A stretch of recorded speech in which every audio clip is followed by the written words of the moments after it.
episode of Hubris Syndrome, it's one last pitch for all the marbles. Welcome to the show. You are definitely sick of us talking about Yakuza, so this is it. One last time, we're gonna try to convince you to play Yakuza 0 or 1 or any of them. Let's get started. So I know it can be a little intimidating, a little daunting when, this is technically the 6th main entry in a series. Really trying to get people on board for this because it's a prequel with the remake of 1 coming later this year. So at worst, you can play 0 and 1 and you're good, and then you'll cross the bridge to 2 when you come to it. Just don't think about it. So we're gonna take a different approach today. We're gonna talk about some Yakuza films to give you the vibe, give you the feeling that these Yakuza games have. Dip your toe in the little water there, little Yakuza pond. So if you like these films, then you'll definitely like the game. So let's talk about a few.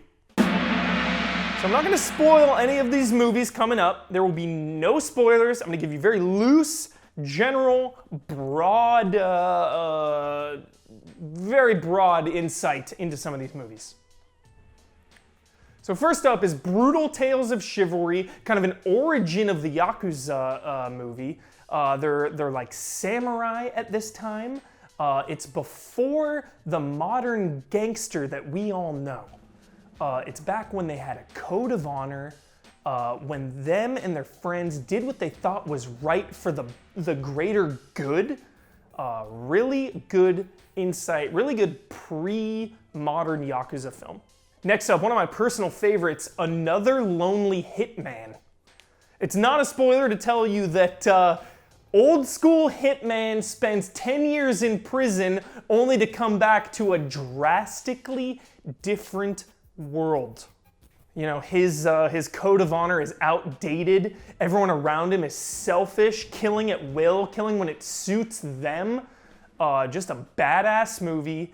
And, the 10 years in jail vibe of doing your time like a boss and then getting out and coming back to this new world of young punks. It's very similar to what the Yakuza games are all about. Next on the list, one of my favorite directors of all time, Takashi Miike. He's got a lot of Yakuza movies. The one I'm gonna recommend here though, just for the flow of the episode, is Dead or Alive. Not the Dead or Alive fighting game. Dead or Alive. Bat shit crazy movie. All I'm gonna tell you, lasers and rocket launchers. You know, this movie definitely embraces the wacky side of things. The games get pretty wacky as well, so I think there's a parallel there, there's a similarity there.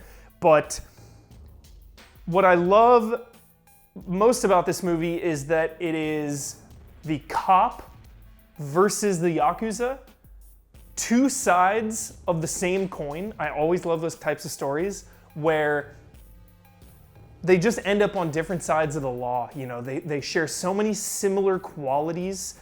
They have humanity in them, they have good in them, but they'll do whatever needs to be done because they think what they're doing is right. Last up, the masterpiece, the Yakuza Papers, 5-part saga. This really was the beginning of the modern Yakuza film.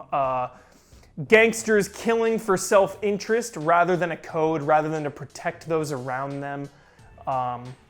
It's filmed in a documentary style because it's based on true events. So it just has this really gritty, raw vibe to it. It has this air of authenticity because it's based on true events.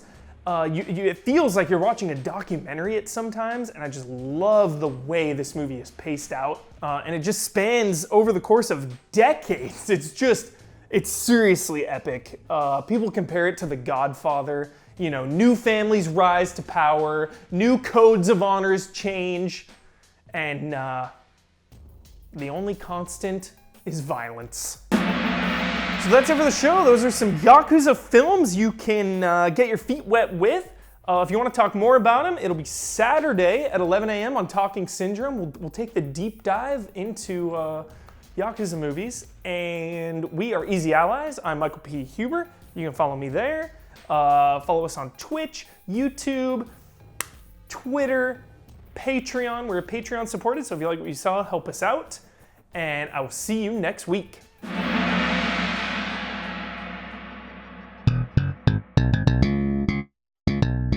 Time for the syndrome.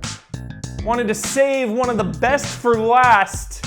Takashi beat Kitano, also set to appear in the upcoming Yakuza 6, the master of the genre, and also the most easily attainable film out of all of the ones we've talked about today, Outrage, available right now on Netflix. Give it a watch if you want to watch backdoor shady Yakuza dealings.